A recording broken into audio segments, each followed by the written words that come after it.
요즘은 싱글 사역을 하는 교회들이 많아졌습니다.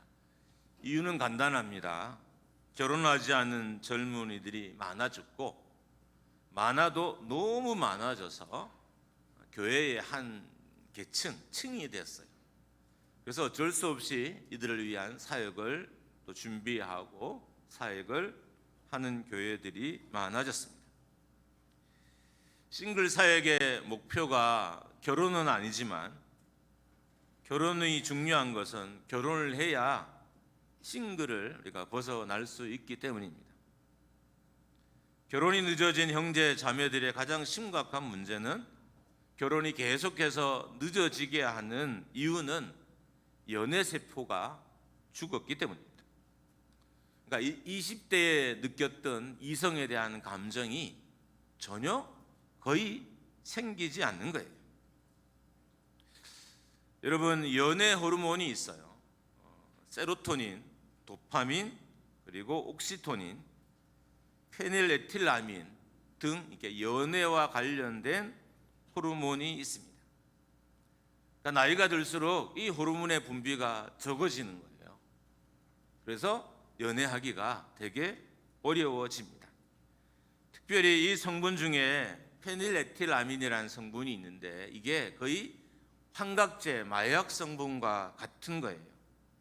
그래서 이 호르몬이 분비가 되면 남자들이 막 이상한 말을 하고, 그리고 이상한 행동을 해요. 그래서 또 여자들은 거기에 감동해서 결혼이라는 일들이 일어나게 됩니다. 이 호르몬이 과다 분비가 되면, 많이 분비가 되면 하늘에 별도 따준다 그러고, 그럼 별 따줄 수 있나요? 죽어도 못 따요. 그리고 평생 손에 물도 묻히지 않겠다고 하고, 이게 가능한 일인가요? 불가능한 일이죠. 이런 공약을 막 남발해요. 또 자매들은 이 공약에 막 반해서 이게 결혼이 이루어지게 되는 것입니다. 다시 결혼이라는 것은 눈에 콩깍지가 씌어야 돼요. 이 콩깍지를 씌게 하는 것이 연애 호르몬입니다. 은유적으로 연애 감각을 주관하는 세포를 그냥 연애 세포라고 일반적으로 말해. 그게 은유예요.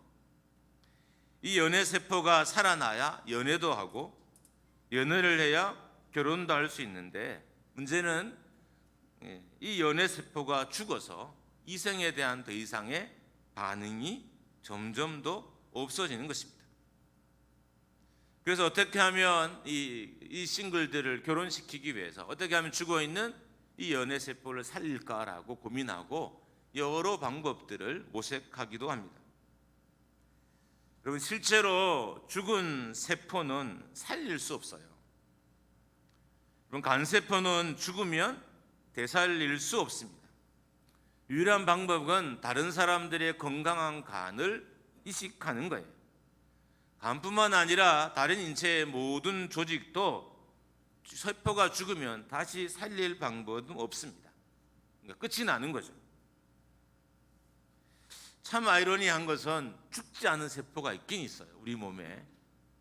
여러분, 일반적으로 잘 아는 암세포예요. 여러분, 잘 죽지 않은 세포 중에 좀비 세포라는 것도 있어요. 이 세포도 쉽게 죽지 않고 잘 사라지지 않아요. 이 좀비 세포가 많을수록 노화가 빨리 진행이 되고요, 쉽게 죽지 않는 이 좀비 세포는 우리 몸에 계속해서 오랜 동안 악영향을 끼치게 됩니다. 제가 진짜 말하려는 세포는 이런 종류가 아닙니다. 일종의 감각세포, 연애세포, 기도세포와 같은 감각세포, 특별히 영적인 감각세포에 대해서 오늘 말씀드리려고 서두를 이렇게 열어가는 겁니다. 세포가 죽으면 제 기능을 발휘하지 못해서 신진대사에 심각한 영향을 끼친 것처럼, 영적인 육적인 감각세포들이 죽으면 삶에도 또 신앙에도 심각한 영향력을 끼치게 됩니다. 오늘 본문에는 영적으로 눈이 먼 영적 세포들이 죽은 이스라엘 백성들이 등장합니다. 여기에 등장하는 사람들은 우상을 섬기는 우상 숭배자들이에요. 그들이 우상을 왜 숭배했을까요? 왜 숭배하고 있을까요? 영적으로 눈이 멀었기 때문입니다. 영적으로 눈이 멀고 나니까 하나님도 구분할 수도 없고 하나님의 일도 구분할 수 없게 된 거예요. 그래서 우상을 하나님으로 알고 섬겨요. 구약시대에 많은 이스라엘이 우상을 섬긴 이유는 하나님을 몰라서가 아니라 착각을 했어요. 우상을 하나님으로 착각한 거예요. 영적으로 눈이 어두우면 우상을 하나님으로 착각하는 일이 벌어져요. 그래서 이스라엘 가운데 근데 이들이 그러니까 더 열심히 된 거예요. 우상을 하나님으로 믿으니까 얼마나 열심을 더하겠어요. 그러니까 열심은 많아지는데 하나님께로부터 멀어지고 이 모든 것이 영적인 세포들이 죽어 있었기 때문입니다.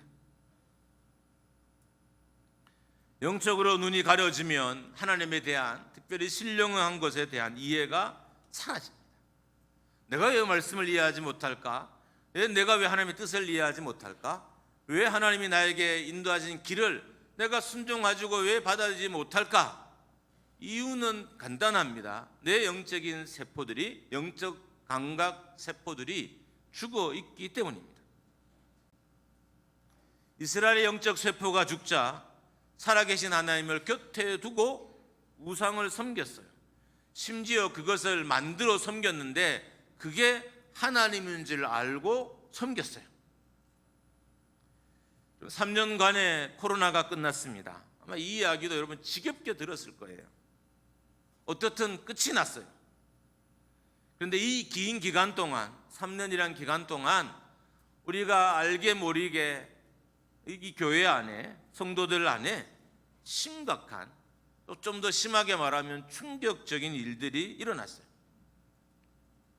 교회의 영적인 세포, 성도들의 영적 감각 세포들이 이 3년 동안 죽은 것입니다. 열정적으로 기도하던 기도 세포도 죽고 한 영혼을 향해 간절함으로 전도하던 전도 세포도 죽고 세계 방방곡곡을 누리던 선교 세포도 죽었습니다. 시간과 물질을 들여 하나님께 헌신하던 헌신 세포도 죽었습니다. 코로나가 끝나고 난 이후에 교회가 이것을 알게 됐어요. 성도들이 영적인 감각 세포들이 죽었구나.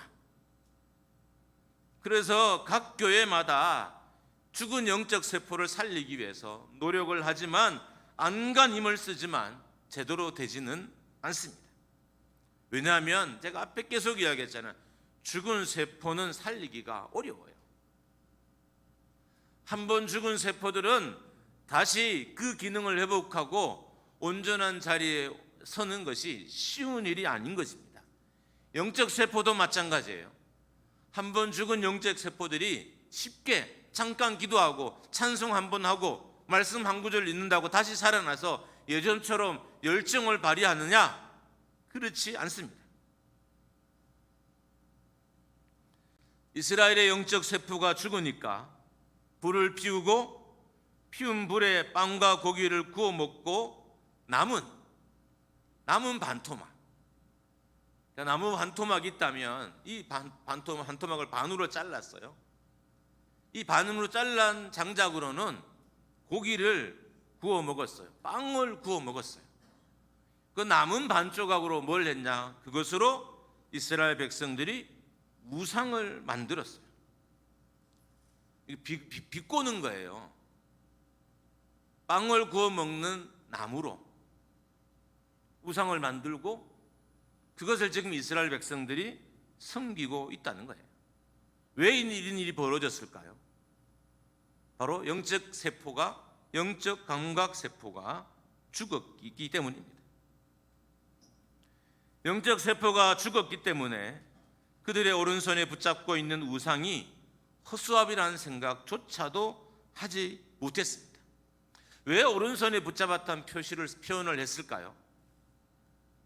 그냥 간단한 이해는 이 신상이 그리 크지도 않은 거예요. 여러분 실제로 우리는 어려서부터 보통 신상을 하면 큰 것만 봐왔어요. 한국은 절이 많으니까 절에 있는 큰 부차성만 봐왔잖아요. 실제적으로 많은 나라의 신상은 작은 것들도 아주 많아요. 그러니까 보세요. 빵과 고기를 구워 먹고 나머지 반토막으로 우상을 만들었어요. 이 우상은 작아서 한 손에, 오른손에 붙들려지기 할 만큼 작기도 해요. 그런데 그것을 섬기고 있다는 거예요. 크지도 않은 고기 구워 먹고 남은 반토막으로 만든 신을 이스라엘 백성들이 섬기고 있었다는 거예요. 왜 이런 일이 벌어졌을까요? 그들이 영적 세포가 죽어 있었기 때문입니다. 그렇다면 왜 이스라엘의 영적 세포가 죽었을까요? 이유도 여전히 간단합니다. 여러분 생각 외로 신앙의 답들은 되게 간단해요. 간단한데 못할 뿐인 거예요. 되게 쉬운 건데 못해서 어려운 거지. 답은 생각보다 다 간단합니다. 하나님께 범죄했기 때문에. 왜 이스라엘 백성의 영적 세포가 죽었느냐? 하나님을 거역하고 하나님을 불신하고 하나님을 불순종하고 하나님께 범죄했기 때문에 영적 세포가 죽어 있었던 것입니다. 죄는 하나님과의 관계를 깹니다. 죄는 더 이상 하나님을 찾지도 않고 의지하지도 않게 하고 바라보지도 않게 합니다. 죄는 하나님을 귀찮게 여기고요, 하나님께 예물을 드리지도 않고 하나님을 공경하지 못하게 합니다. 이사야 43장 22절에서 24절입니다. 먼저 22절을 같이 읽습니다. 시작. 그러나 야곱아 너는 나를 부르지 아니하였고 이스라엘아 너는 나를 괴롭게 여겼으며. 다음은 23절입니다. 같이 읽습니다. 시작. 내 번제의 양을 내게로 가져오지 아니하였고 내 제물로 나를 공경하지 아니하였느니라. 나는 제물로 말미암아 너를 수고롭게 하지 아니하였고 유황으로 말미암아 너를 괴롭게 하지 아니하였거늘. 다음은 24절입니다. 같이 읽습니다. 시작. 너는 나를 위하여 돈으로 향품을 사지 아니하며 희생의 기름으로 나를 흡족하게 하지 아니하고 내 짐으로 나를 수고롭게 하며 내 제약으로 나를 괴롭게 하였느니라. 하나님에 대한 범죄가 이스라엘의 영적 세포를 죽게 만들었습니다. 그래서 하나님을 괴롭게 하는 일은 해도 하나님을 기쁘시게 하는 일은 못하게 된 거예요. 여러분, 영적인 세포가 죽으면 하나님을 괴롭게는 해도 하나님을 기쁘시게는 하지 못합니다. 죄가 쌓이면 쌓일수록 영적인 세포는 점점 심각하게 훼손됩니다. 영적 세포가 죽으면 어떤 일이 일어날까요? 하나님을 괴롭히는 결정을 하게 된다는 거예요. 하나님은 여러분과 저를 통해서 기쁨을 얻기 위해서 우리를 구원하셨어요. 우리 또한 하나님의 기쁨이 되는 것이 우리의 사명이자 본분인 것을 알아요. 문제는 영적 세포가 죽으면 여러분과 제가 결코 하나님을 기뻐하신 일을 결정할 수 없다는 거예요. 코로나 기간 동안 영적인 세포가 죽었어요. 그래서 딱 끝났는데 끝나고 나면 교회마다 난리가 날 거라 생각했어요. 교회는 부흥하고 모임은 재미있어지고 큰 헌신과 막 결단이 교회 가운데 일어날 거라 생각했는데 그런 일은 일어나지 않았어요. 왜요? 영적인 세포가 그 기간 동안 죽었기 때문이에요. 오히려 지금 한국교회가 결정하는 것은 하나님을 괴롭히는 결정이에요. 그래서 코로나 이후에 교회마다 결정하는 것들을 보면 정말 하나님이 기뻐하시는, 하나님이 즐거워하는 결정을 하기보다는 하나님을 괴롭히는 결정, 하나님을 아프시게 하는 결정을 하고 있습니다. 이 모든 일의 근원에는 영적인 세포가 죽었기 때문인 것입니다. 영적인 세포가 죽으면 하나님이 기뻐하는 그 어떠한 거룩한 결정도 하지 못하게 되고 오히려 자신의 죄로 하나님을 괴롭히고 자신의 죄로 하나님을 수고롭게 하는 일만 하게 된다는 겁니다. 먼저 영적인 세포가 죽으면 사단이 기뻐한 일은 결정할 수 있어도 하나님을 기쁘시게 하는 결정은 하지 못합니다. 반복적으로 죄를 짓게 되고 이 죄의 결과로 영적 세포가 죽으면 세상에는 크게 반응하지만 하나님께는 반응하지 못합니다. 왜 이 땅에 많은 성도들이, 왜 이 땅에 많은 교회가 하나님께 반응하지 못할까요? 영적 세포가 죽어 있거나 잠들어 있기 때문인 것입니다. 영적인 세포가 죽으면 하나님을 괴롭히는 결정을 해도 하나님을 기쁘시게 하는 결정은 하지 못합니다. 이 시대의 교회와 이 시대의 많은 성도들이 하나님을 기쁘시게 하는 결정을 하지 못하는 것은 영적인 세포가 죽어 있기 때문입니다. 이 땅의 교회들의 결정 때문에 하나님이 괴로워해요. 당회 가는 결정 때문에 어쩌면 하나님은 지금 골머리가 아플 수도 있어요. 성도들이 회의를 통해 하는 그 결정 때문에 하나님의 마음은 갈기 찢어져 있을 수도 있어요. 왜요? 영적 세포가 죽은 교회와 죽은 성도들이 모여서 하나님을 기쁘시게 하는 결정을 할 수 없기 때문입니다. 이 땅의 교회의 결정 때문에 하나님은 괴로워하고 이 땅의 성도들의 결정 때문에 하나님은 괴로워해요.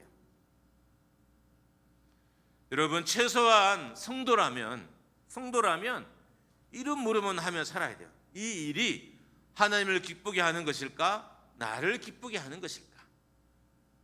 이 일이 하나님을 영화롭게 하는 것일까? 나를 영화롭게 하는 것일까에 대한 질문을 하면서 결정을 해야 돼요. 근데 우리의 결정 속에 그것이 기준이 된 적이 몇 번인가요? 만약에 여러분과 제가 결정할 때마다 이 일이 하나님의 기쁨이 되는가 되지 않는가를 고민하고 결정한다면, 그리고 하나님이 기쁨이 되는 결정을 하기 시작했고 그 시간이 조금만 쌓이고 좀 더 많이 쌓였다면 이미 우리 가운데는 하나님의 놀라운 은혜가 역사하기 시작하고 있을 것입니다. 우리가 영적으로 죽어 있기 때문에 하나님이 기뻐하는 결정을 하지 못하고, 하나님이 기뻐하는 결정을 하지 못하니까 오히려 사단의 역사들이 교회와 우리의 삶에 나타나게 되는 것입니다. 여러분, 하나님을 괴롭게 하는 결정을 통해서 교회가 풍성해질 수 있을까요? 하나님을 괴롭히는 결정을 통해서 여러분의 인생이 풍요로울 수 있을까요? 우리는 교회가 풍성하기를, 내 인생이 풍요롭기를 늘 기대하고 갈망하고 소망해요. 그것이 기도의 제목이자 신앙의 목표일 때도 솔직하게 너무너무 많아요. 그런데 그런 경험이 잘 일어나지 않는 것은 내가 하나님을 괴롭히는 결정을 하고 있기 때문인 거예요. 여러분이 오늘부터 마음에 다짐을 하고 내가 오늘 이후로 하나님이 기뻐하는 결정만 하며 살겠다 다짐해 보십시오. 이 결정이 몇 번만 쌓여도 이미 여러분의 인생에는 풍요가 쌓이기 시작할 것이고 우리 교회에도 풍요가 자리 잡기 시작할 것입니다. 교회가 사막처럼 황폐화된 것, 성도의 삶이 가뭄에 바싹 마른 강바닥처럼 쩍쩍 갈라져 있는 것은 우리가 하나님을 괴롭히는 결정을 했기 때문입니다. 하나님을 근심하게 하는 결정을 했기 때문입니다. 에스겔 6장 6절과 7절입니다. 먼저 6절을 같이 봅니다. 시작. 내가 너희가 거주하는 모든 성읍이 사막이 되게 하며 산당을 황폐하게 하리니 이는 너희 제단이 깨어지고 황폐하며 너희 우상들이 깨어져 없어지며 너희 분향 제단들이 찍히며 너희가 만든 것이 폐하여지며. 다음은 7절입니다. 같이 읽습니다. 또 너희가 죽임을 당하여 엎드려지게 하여 내가 여호와인 줄을 너희가 알게 하려 함이라. 하나님이 우리가 섬기는 우상까지도 황폐하게 하시겠다는 거예요. 우리가 하나님을 기뻐하는 결정을 하지 않으면, 우리가 계속해서 하나님을 근심하게 하는 결정만 하면 우리가 기대하는 것, 내가 바라고 있는 그것을 황폐하게 만들겠다는 거예요. 그게 우상이면 우상을 황폐하게 만들고, 그게 자녀면 자녀를 황폐하게 만들고, 그게 사업이고 그게 물질이고 그게 인생이면 그것을 황폐하게 만드시겠다는 거예요.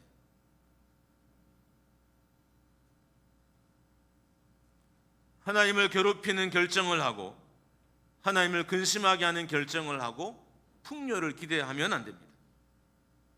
하나님을 기쁘시게 하는 결정을 할 때 많은 열매 맺는 땅으로 기경이 돼요. 여러분, 땅은 몇 번 기경을 하냐에 따라서 맺혀지는 열매의 양이 달라져요. 걸음도 그것을 좌우하지만 몇 번 땅을 기경하느냐, 많이 기경할수록 땅에 공기가 많이 들어갈 뿐만 아니라 그리고 걸음들이 골고루 섞여서 곡식들이 잘 자라게 돼요. 우리가 하나님을 기쁘시게 하는 결정은 내 영혼의 밭을 기경하는 것과 같아요. 영혼의 기경이 일어나고 내 삶에 기경이 일어날 때 우리가 다시 풍요롭게 되어지는데, 이 풍요롭게 되기 위해서 하나님이 기뻐하시는 결정을 할 수 있어야 돼요.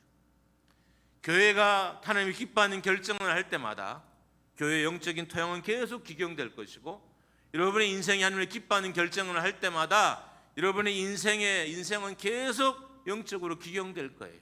그리고 시간이 지나면 맺혀지는 것들이 다르게 변할 것이고 양이 많아지고 풍요롭게 될 것입니다. 그래서 하나님이 기뻐하는 결정을 해야 합니다. 두 번째로, 영적인 세포가 죽으면 하나님을 위한 희생의 결단과 헌신의 결단을 할 수 없습니다. 이스라엘이 영적으로 죽자 하나님께 예물도 가지고 오지 않았어요. 하나님 이스라엘 백성들에게 빈손으로 오지 말라고 했어요. 근데 이 사람들이 영적으로 죽자 하나님께 나올 때 이제는 빈손으로도 나오기 시작했어요. 빈손으로 제사하기 시작했어요. 우리는 구약에 빈손으로 제사하는 건 거의 불가능한 거예요. 모든 제사에 예물이 다 있었기 때문인 거예요. 하나님을 만나러 나올 때만은 예물 없이 올 수가 없어요. 왜요? 모든 제사에 예물이 없는 경우는 없었기 때문입니다. 그런데 이스라엘 백성들이 예물 없이 하나님께 나오기 시작했어요. 하나님을 위해서 돈으로 향품도 사지 않았고요, 희생의 기름도 준비하지 않았습니다. 왜요? 영적 세포가 죽었기 때문입니다. 영적 세포가 죽으면 하나님을 향한 희생의 결단과 헌신의 결단을 할 수 없게 됩니다. 앞에서 봤던 이사야 43장 24절을 한 번 더 보겠습니다. 시작. 너는 나를 위하여 돈으로 향품을 사지 아니하며 희생의 기름으로 나를 흡족하게 하지 아니하고 내 짐으로 나를 수고롭게 하며 내 제약으로 나를 괴롭게 하느니라. 어떤 의미일까요? 희생의 제물은 가지고 나오지 않으면서 하나님께 자꾸 기도만 한 거예요. 요구만 한 거예요.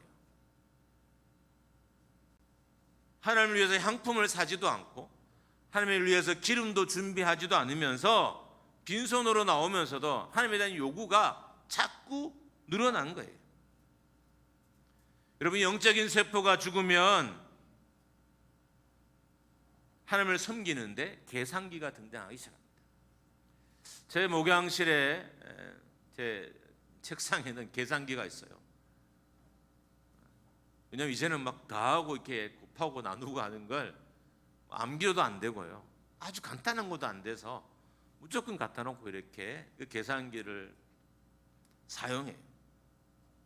근데 영적인 세포가 죽으면 하나님을 섬기는데 이 계산기가 등장하기 시작해요.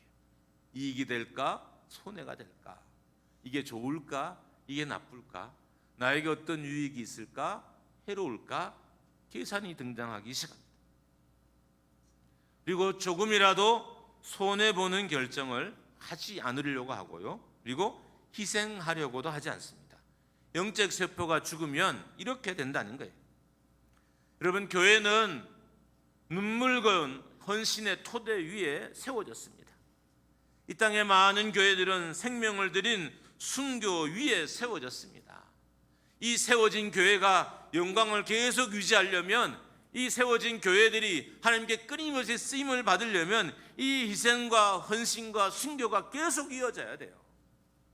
교회를 세울 때만 헌신과 순교와 희생이 필요한 것이 아니라 교회를 이끌어갈 때도, 교회를 유지할 때도, 교회를 열매 맺게 할 때도 이 헌신과 희생과 순교가 필요하다는 것입니다.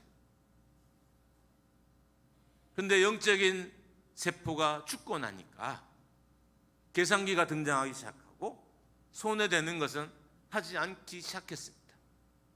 그러자 희생과 헌신과 눈물이 없는 교회가 어떻게 좋은 영적인 결실을 맺을 수 있을까요? 여러분이 기뻐하는, 여러분이 좋아하는, 여러분이 바라는 그런 교회는 그냥 세워지는 게 아니에요. 눈물이 있어야 하고 희생이 있어야 하고 헌신이 있어야 돼요. 그 위에 우리가 좋아하고 다니고 싶어하는 그런 교회가 세워지게 되는 것입니다. 여러분, 알아야 할 게 있습니다. 나한테 있는 것보다 하나님께 있는 것이 더 완전하고 더 온전하고 더 크고 더 위대합니다.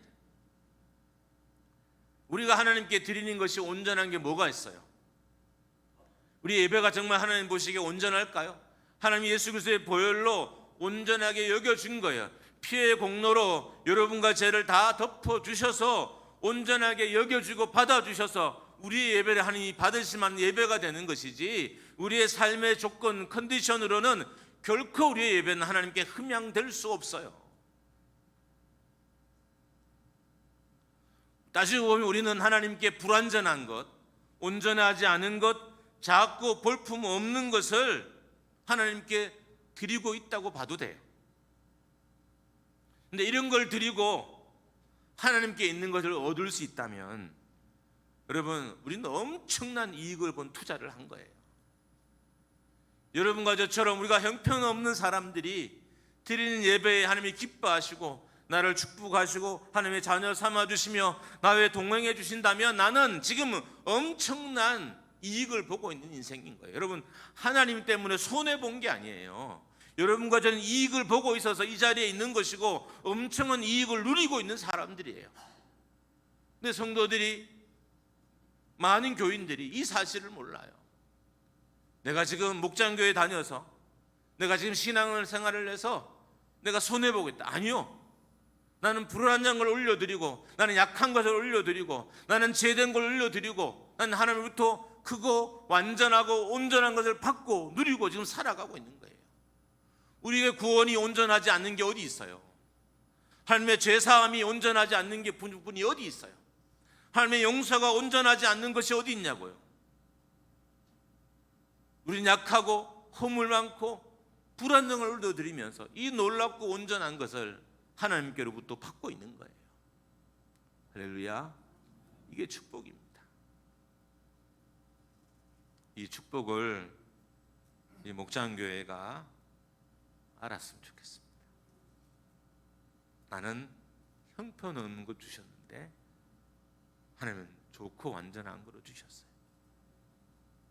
완전한 구원으로 우리를 구원해 주셨고, 완전함으로 우리를 하나님의 자녀 삼아 주셨고, 완전함으로 우리를 하나님의 백성 삼아 주셨어요. 우리는 불완전한 하나님의 나라의 백성이 아니고 불완전한 하나님의 자녀가 아니에요. 완전한 하나님의 아들, 완전한 하나님의 백성인 거예요. 그렇다면 우리가 하나님과의 투자 관계라 여긴다면 우리가 손해 본 걸까요? 아니요. 우리 엄청 이익을 누리고 있는 거예요. 말라기 1장 8절입니다. 같이 한번 읽습니다. 시작. 만군의 여호와가 이르노라, 너희가 눈먼 이생으로 드리는 것이 어찌 악하지 아니하며 저는 것 병든 것으로 드리는 것이 어찌 악하지 아니하냐. 이제 그것을 너희 총독에게 드려보라. 그가 너를 기뻐하겠느냐, 너를 가감하겠느냐. 문제는 이스라엘 백성들이 더러운 떡을 하나님께 드리고도요, 하나님께 내가 언제 더러운 떡을 드렸습니까? 라고 따지고 있다는 거예요. 우리도 똑같지 않나요? 우리는 온전하지 않는 걸 하나님께 분명히 드렸는데 하나님이 좋은 것을 나에게 주지 않다고 따지지 않나요? 하나님이 내게 준 것보다 내가 하나님께 올린 것이 더 완전하고 더 온전하고 더 크다고 여기고 있지는 않는가요? 아니라는 겁니다. 우리 영적인 세포가 살아나면 내가 하나님께 드린 것은 아무것도 아니라는 것을, 심지어 내가 목숨을 드려도 아무것도 아니라는 것을, 많은 선교사들이, 많은 순교자들이 목숨을 아까워하면서 들었을까요? 아니요. 하나님께 목숨 바치는 것이 당연한 것으로 여겼어요. 목숨을 바쳐도 주님께로부터 받은 은혜는 다 갚을 수 없어서 목숨을 드린 거예요.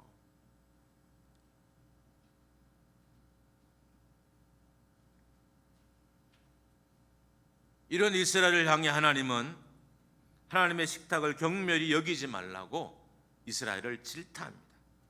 사람도 받지 않을 것을 하나님께 드리고 있다고 꾸짖고 있습니다. 이 모든 일이 왜 일어났을까요? 영적 세포가 죽었기 때문에.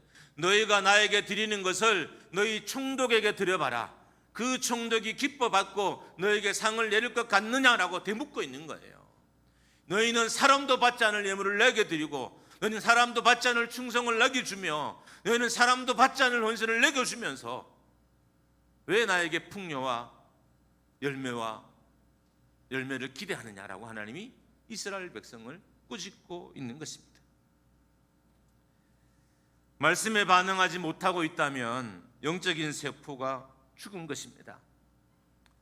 기도에 반응하지 못한다면 기도의 세포가 죽은 것입니다. 헌신할 때를 놓치고 기피하고 있다면 헌신의 세포가 죽은 것입니다. 영혼을 향한 간절함이 사라졌다면 전도 세포가 죽어 있는 것입니다. 교회가 살아나려면 성도들의 죽어 있는 이 영적인 세포가 다시 살아나야 됩니다. 여러분의 영적 세포는 죽어 있지 않습니까? 그래서 이스라엘 백성들처럼 더러운 것, 눈먼 것, 저는 것, 병든 것을 하나님께 드리고도 우리가 언제 하나님께 그런 걸 드렸냐고 뻔뻔하게 하나님께 따지고 있지는 않습니까? 여러분, 우리의 뻔뻔함으로 여러분과 저의 얼굴을 표현한다면 우리는 최소한 지금보다 우리 얼굴 두께를 한 10cm, 20cm나 더 두껍게 하고 와야 돼요. 다행히 하나님께서 우리에게 뻔뻔함과 상관없이 늘 동일한 얼굴을 줘서 이 얼굴 우리가 하나님께 예배하는 것이지, 우리가 뻔뻔해질 때마다 얼굴의 두께가 두꺼워지는 이상한 우리를 만들어 놨다면 여러분은 교회 나올 때마다 얼굴이 이렇게 두꺼워져 나왔을 거예요.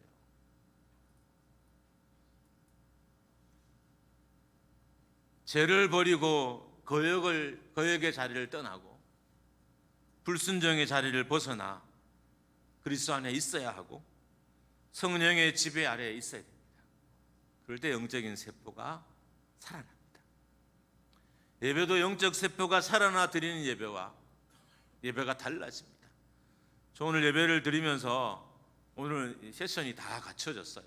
희철이 형제가 오늘 또 주일 원래 일을 많이 하는데 와서 이렇게 베이스로 같이 해줘서 세션이 다 섬겨졌는데 너무 은혜로운 거예요. 이제 도구들이 갖춰졌으니까 우리의 마음만 갖춰지면 하나님 역사하시겠다, 그런 마음이 들더라고요. 여러분, 죽어있는 여러분의 영적 세포를 다시 살리십시오. 희생이 아깝지 않도록, 기도가 마땅한 것이 되도록, 헌신이 합당한 것이 되도록 여러분의 죽어있는 영적 세포를 다시 살리십시오. 그때 하나님께서 우리 교회를 사용하실 것입니다. 할렐루야. 여러분, 감동받아서 지금 아멘 안 하는 거죠? 그죠? 고민이 돼요. 설교를 못해서 이분들이 아멘을 안 할까? 감동을 너무 받아서 지금 아멘을 템을 놓치고 있는 걸까? 제가 그냥 후자라고 믿고 있어요. 너무 감동받아서 아멘도 못하고 있다. 다음 주부터는 한 주간 열심히 싸워서 영적 세포를 살려서 여러분 이 예배의 자리에 올 줄 믿습니다. 할렐루야. 우리 교회가 죽어있는 영적 세포가 살아나 하나님 기뻐하신 헌신과 결단과 영광을 올려드리는 교회가 되기를 주님의 이름으로 축원합니다. 우리 영적 세포가 살아나 여러분의 인생이 살고 여러분의 가정이 살아나고 우리 교회가 살아나기를 주님의 이름으로 축원합니다. 여러분, 성령 충만하십시오. 할렐루야. 영적인 세포가 살아납니다. 회개하십시오. 할렐루야. 영적인 세포가 살아나십니다. 순종하십시오. 할렐루야. 영적인 세포가 살아납니다. 우리가 살아있는 자로 예배하는 그날을 기대하면서 한 주간도 열심히 싸우시기를 주님으로 축복합니다. 진실